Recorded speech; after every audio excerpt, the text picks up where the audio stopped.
So 17,000 feet is a reminder that there are hundreds and hundreds of villages beyond altitudes that we don't know of and that need our help. I'll encourage everyone, whether it's a non-profit or a CSR firm that's watching this, please go out and really immerse yourself in the work of the organization. Stay in the village, interact with the beneficiaries. And that's when this transformation of India can go beyond where it is today. The needle has to move a lot more.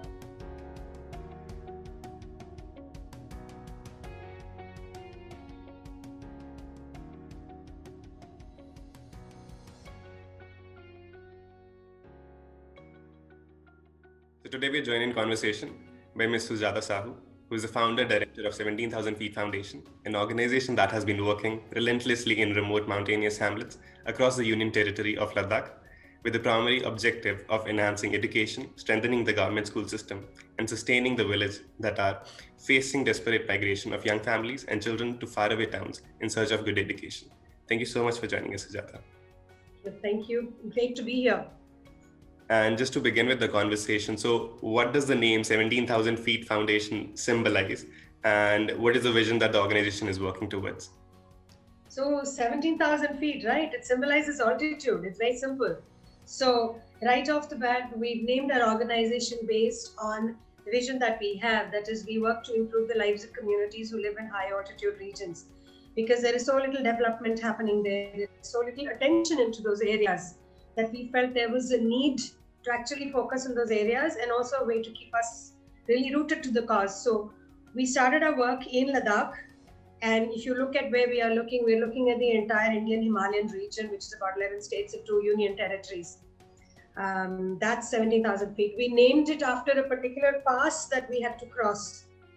So way back, this was in 2010, we had to cross a particularly steep pass of about 17,000 feet to reach a village, which had a school with barely 100 kids who've been waiting for us to bring in whatever help that we were bringing in. So 17,000 feet is a reminder that there are hundreds and hundreds of villages beyond altitudes that we don't know of and that need our help. Great. So we vision a world where, development is not restricted by geography or terrain. Is that the opportunities are the same for all, regardless of where they live in. So we hope through our interventions, we are able to reach out to every single high altitude mountainous hamlet. That's our vision. Indeed. And like you mentioned that you're working in some of the remotest regions to enable a more connected future, and I would say aid education dissemination to the last mile in a real sense. So what is the reason that no one has up until now focused on these regions or these sort of interventions in those regions? So what is the first thing that comes to your mind, Deepak, when I tell you we're working in very high altitude, very remote villages? What's the first thing that comes to your head? Difficulty in logistics, I would say. Right. So that's basically the thing. The challenges are quite phenomenal, actually. And for nonprofits, which largely struggle with funds, if majority of your funds are focused towards logistics, just reaching the last mile. So if you look at Ladakh, and Ladakh for us, I would say is arguably the most challenging of regions in that whole Himalayan belt. And why there has been so little attention. If you know, Ladakh is tourism industry. And besides tourism, you have banks and you have travel companies, and that's really it, really. So when reaching the last mile is so tough, when the last mile doesn't have basic social infrastructure, whether it be banks or whether it is hospitals or ATMs or mobile connectivity, in many cases, not even roads. How do you reach support? How do you reach development to an area which is so hard to reach? And that's basically one of the biggest reasons. So I would think lack of industry presence itself, it's mainly because of this. And since there is so little industry present, consequently, that means lesser funds, right? And for nonprofits who are great at working on the ground with the communities on the ground, it's even harder because you can't sit in one central remote area and say, I've trained teachers, I've brought in development. You have to physically reach the last mile. So that has been the reason why there's been so little that's been happening. The another reason I would say is because these are all border regions. And the number of skirmishes we see and the number of, other regions are there, they're in the news for all the wrong sets of reasons. And there is also a decent amount of trepidation by people saying there could be disruption to work, there could be cross-border tensions, which could disrupt a lot of things. So all of these is like, I think it's been easier for everyone to say, yeah, let's focus on the rest of the country. So I guess I left it for us. Now we're doing it. Great. And I think there's a need for someone actually to take that up, because if everyone thinks that way, it might not even be like helpful for the ones that actually need it the most. You're absolutely right. These regions need that attention, not just because they're part of our country or whatever. Also look at it. These are our border regions. These are our first line of defense. You can't have families migrating out. You can't have people feeling like they're not being included. These are the first line defense of our country. They're extremely patriotic. They're more Indian than a lot of us. And yes, there is a need to reach out and let them feel included. I've been told this on many occasions when we reach to the remote villages that, when you go back to your hometown, when you go back to Delhi, please tell others that we're also Indian. So there's a need, yeah. Indeed. And now, having transformed so many villages through interventions like education itself, then livelihood is again something you're focusing on. And along with all of that comes infrastructural initiatives that you're bringing in. So say the solar power that you bring into those villages. So how are you able to mobilize these resources? So say teachers or even content for education, and most of all the infrastructure in these remote regions. And what is the model that you adopt around the same that still is simple yet impactful for these people? So I'll tell you something, every nonprofit leader will tell you this. When you go to work in a particular community, understanding the needs and aspirations of the community is paramount. You can't take a solution that works in, say, Rajasthan and put it into a Ladakh and say it's going to work. It's not going to work. So I think one of the biggest things we've done in the first, I think, a year and a half of starting 17,000 feet was really focus on the hopes and aspirations of the community. And while the people in these remote villages want better education for their children, the one thing they wanted above all was to feel included. The one thing they've always said is, our children don't have exposure. People don't know we exist.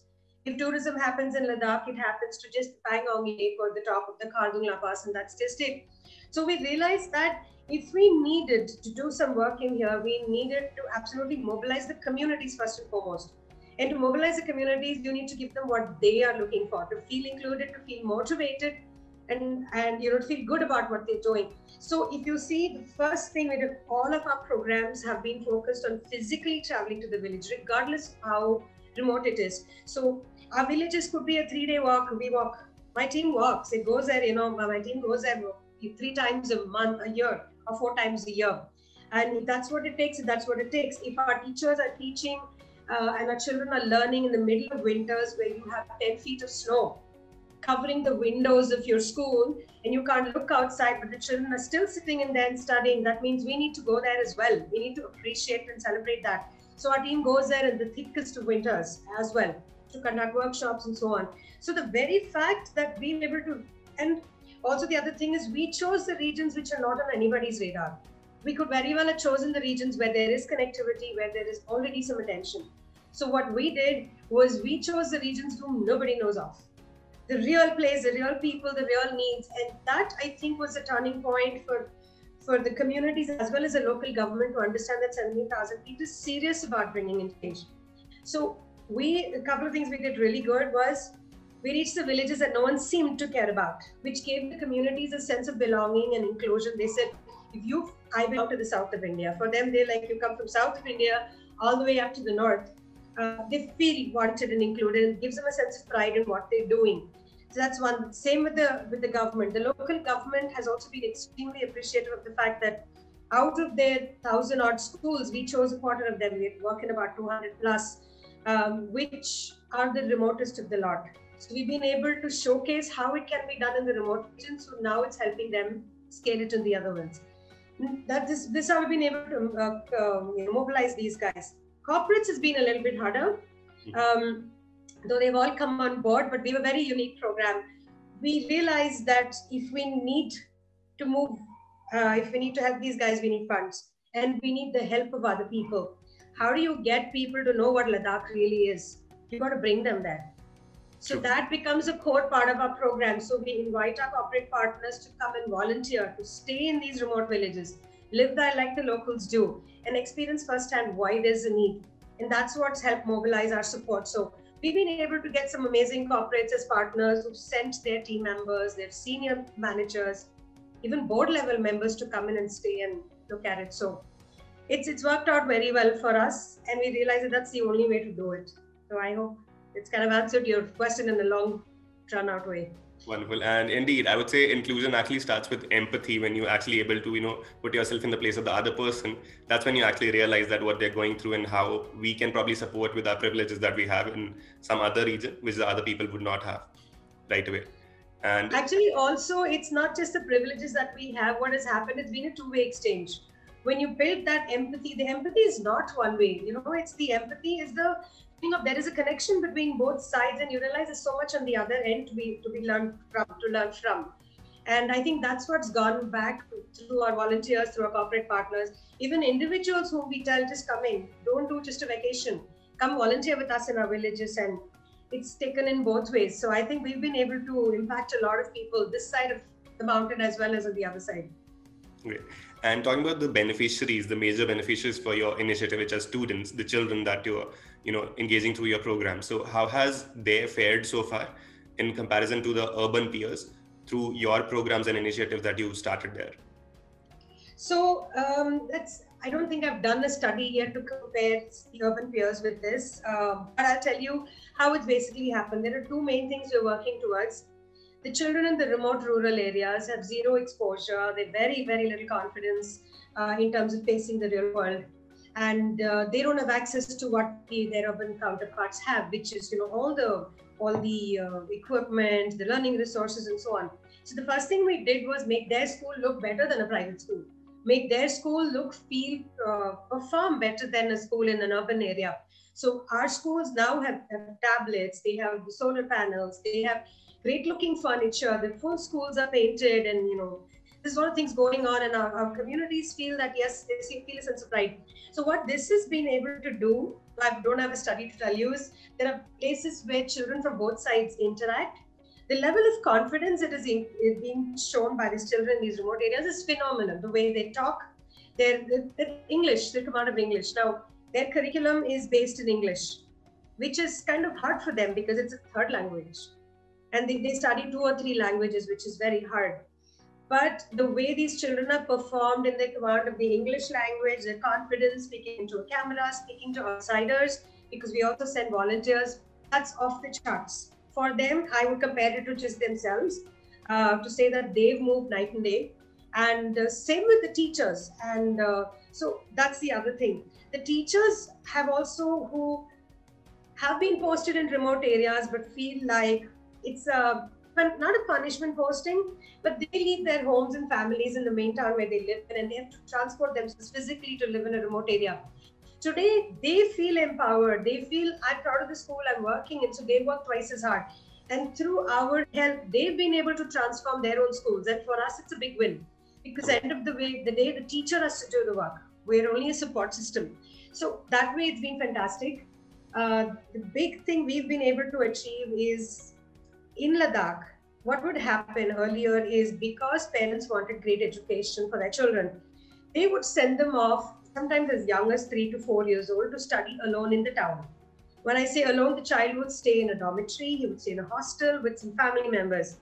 And you have to understand what it does to a child of 3 to 4 years old to live away from his family. And it's possible in a family of 3, 1 child is sent. Now the money for this could come through sponsorships, borrowing money, and so on. And to that little child of 3, he doesn't understand why he's being sent away but not his brother or sister. And what this leads to is them dropping out, not completing their education, other problems. Could be any problem, but they're not able to go right back to their villages. This trend is reversed. This trend is first reduced after the first 6 years of our working. Now it's reversed. Now parents are like, why do we need to do this? Now whole communities are coming to 17,000 feet and saying, look, we will revive the school. The school has 7 children. Okay, our school strength, by the way, the average is only 25. To a school, not a classroom. Okay, so I have this letter which came from a village last week that said, ma'am, our school has only 8 kids, but we have 14 more in line. They're all willing to put that in. Please support us. And the community says, we will support. That's the transformation that we wanted to see, that parents, community members just take charge of their thing and they move forward. And for that, we're amazed. I mean, that's the kind of support we have. And that's why I think what we've done has worked. Amazing. That's just truly inspiring to hear that how you're changing the whole trend from people wanting to send their 2-year-olds to another city to now wanting to retain it in their own community and helping whatever the way they can. And I think the way it comes is from the confidence that you exuberate through your years of experience into the field, and you bringing in those best practices rather than having to start from scratch, where you gain the confidence, you have errors and experimentation, where people actually eventually lose the interest by the time you actually scale it up and reach a point. Actually, Deepak, there's one more thing to it which I probably didn't mention. It's not just us getting in best practices from outside. What 17,000 Feet has done very well is celebrate what the communities are already doing on their own. Okay, and that has also worked. I'll give you an example. So we don't say that what's already happening is bad, or what that's already happening is not good enough. What we feel is that yes, it needs a bit of support to get even better. So the existing, you see, tribal communities have been living in these hamlets for centuries. Who are we to go and tell them that your life is better somewhere else, right? So something what they're doing there, they're able to sustain themselves, works, right? Even today, somebody may have to even get his money from the bank. He may have to travel to another village which is far away, which he could do probably once in a couple of months, or unless, or to go for, just for basic health. He has to go to a larger village. Now, what we've done is we've celebrated the fact that people travel in any case, whether they have to go get health, ATM money, kuch bhi karna hai. So this is how we brought this into our digital solution. Okay. So what we've done, Meera, is for our digital solution, we have hundreds of villages which have no internet, no electricity, zero. Not even 2G mobile, not even a landline. How do you bring in digital education in this, right? So we created a solution where we said, okay, we'll give you tablets, great content, exactly the same as available, say in a Sri Ram school in Delhi, Gurgaon, or whatever. We'll give you solar panel, give you all the electricity. But this solution is largely offline, because you are off the internet. But what we did, we put a little server in there. That little server acts like a mini internet. And that connects all the tablets. So in that server, you're able to store what each child is learning. So the teacher in the school can, looking at a TV monitor which is attached to the server, is able to see what each child is doing. But we wanted maybe you sitting in Delhi, me sitting in Delhi, or somebody else sitting anywhere else to see what's happening in the school. So we said, you know what, you teachers travel between one village to other anyways. If you travel, why can't the data travel with you? Right? So we built on that system. We built an app which sits on the headmaster's phone. He travels once a month. This app automatically connects to the server, downloads the data. When he goes, it connects to the cloud. It downloads updates. When he comes back, the even child gets the latest updates. And me sitting in Gurgaon, a sponsor sitting in Bombay, is able to see which child has done what at what time. So everything we've done is celebrate. Our solar systems are maintained by the local communities. They do this very well. So, but yeah, it's an interesting ride for us. It's been pretty interesting. Perfect. And like you talked about this earlier also, that you do not need to look outside, you just need to look inside in the communities that are already there to actually shape situations and initiatives for them that can benefit them in the real sense. So in this pursuit of creating these self-sustainable, I would say, programs or initiatives in these communities, so how has the support been from, say, corporates or governments, or even the local institutions you've mentioned already? But majorly, I would want to know about the institutional support that you gain in those regions. So one thing is, like we said, because we look at strengthening existing systems, we don't look at building parallel systems. None of our programs are based on something parallel. We are actually supporting, enhancing government school system. We started off by saying that Ladakh has, you know how many school-going children there are in all of Ladakh? Barely 50,000, private and government milake. All right. So inclusive of government and private, we have only 50,000 children. There are about 900 government schools, and there are villages with less than 5 children. Okay, but a government has built a school in that village for 5 children. Now that in effect is something to be celebrated. The fact that the government has said, okay, there's this village 20 hours away from here, but it needs a school, I've put a school. So we started by upgrading and transforming those schools. So because we're working at a systemic level from the start, the support from the government has been great. They understand and realize we're not trying to build anything parallel. So where we are today, they have supported our initiatives, they've backed it, they've sent their teachers for training, they've adopted our ways of working. Today, we're working with them at a systemic level for the education transformation across the state, across the UT, sorry. And which means to say what we've done in 220 schools, we are now looking at doing in 900 schools, which for me is best endorsement you can get. Yeah. That is this level. And in terms of corporates, like I said, it's been, you start with the level of please come, see what you're getting into, see that there is a need for this, support this transformation. They have adopted villages. So they have adopted whole sets of villages for a space of 2 to 3 years, in which has helped in the transformation. And because they go to these villages, there is a connect that is built between the village and the corporate entity, which goes beyond 17,000 feet. And that's how we've been able to bring in that kind of systemic, long-term, sustainable thing. The volunteering has really helped, this staying in the village. You know, in institutional support, I'll tell you one thing. Sure, CSR is the law. CSR, there's a mandate that you have to do it. But sitting in a city in an air-conditioned office, and I come from a corporate myself, you really don't have a sense of what the needs are unless you push yourself outside. So I'll encourage everyone, whether it's a non-profit or a CSR firm that's watching this, please go out and really immerse yourself in the work of the organization. Stay in the village, interact with the beneficiaries. And that's when this transformation of India can go beyond where it is today. The needle has to move a lot more. Now we're just coming to the end of the conversation. So lastly, what is the, I would say, future plans for the organization in terms of, like you already mentioned that you're looking at covering the whole union territory and the schools in it and the students also. So any other plans for any geographies or say any other new interventions in the space? So yeah, absolutely, Deepak. So two things. This COVID has brought something into the focus, which for us was always front and center. But I think you know what I'm talking about. Education has been disrupted for every child. And for that child who doesn't have access to a laptop, a smartphone, a tablet, no electricity, no mobile connectivity, those children, there are millions of them. Okay, and there are millions of them in the Indian Himalayan belt itself. For us, all of our schools were like this. We always thought differently. We always built for not just the bottom of the pyramid, we built for the most challenging base of the pyramid. So yes, we've always wanted to go to the other regions of the Indian Himalayan region. Our focus now is two-pronged. One is systemic transformation of Ladakh, all schools in Ladakh. And we're now focusing a lot on digital interventions for the rest of the Himalayan region, or wherever our solution can be used. And that's a big focus because children have been out for more than a year. Yeah. And this is going to take another year or two. Their children need remediations to be able to get back. And if we can reach out to all of those villages which don't have internet connectivity or electricity, I know our solution can benefit. Last week, we had a conversation with the Maharashtra government in their tribal areas which don't have it. So that's a huge, big focus right now. We like to give the children back to learning and what they need the most.